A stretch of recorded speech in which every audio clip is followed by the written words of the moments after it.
This is Real-Time Insights Tax Edition. I'm here with Marna Ricker, EY Global Vice Chair Tax. Marna, great to have you here. Really nice to be back, Caroline. Marna, a lot happening across global tax policy and geopolitics. Let's start with trade because it seems like every week there's a new headline around tariffs. How are companies responding to that? Yeah, you are so right about every week.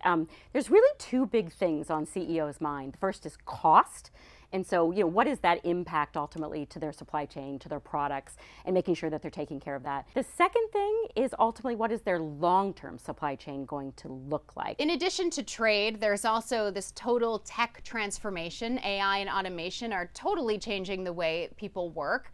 How is that impacting the future of tax? It's a real moment, and the technology is moving along at such speed, and so we're seeing some really great outcomes around that. So as an example, in our latest TFO survey, our Tax and Finance Operate survey, 30% of organizations expect AI to have an increase in the effectiveness of the work that they're getting to do. So another really good example is 80% of the companies have that as the highest priority, data, tech, AI, and the application of that to their business and to their tax department. Dig into the AI piece a bit more there. How is AI impacting the tax function right now? Look, this conversation has really shifted, and the importance of it has really shifted. So what I would tell you is 9 out of 10 VPs of tax are focused on this exact thing. So data and technology and AI and how they're going to really amplify the technical expertise within the department. But having said that, this one's not easy. Only 50% of them have gone on that journey. It's early days in terms of their return.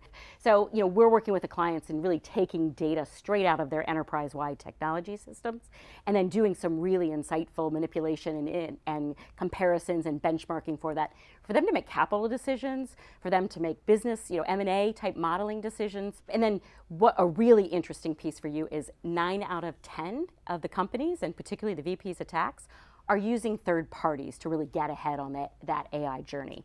To your point though, Marna, it's very complex, and you mentioned third parties. How much outsourcing is going on right now? You're spot on. That conversation has really shifted. We're seeing about 78% of organizations saying they're really actively in that engagement and in that conversation around tax outsourcing, and they intend to do so in the next year. So a lot of movement we're seeing there.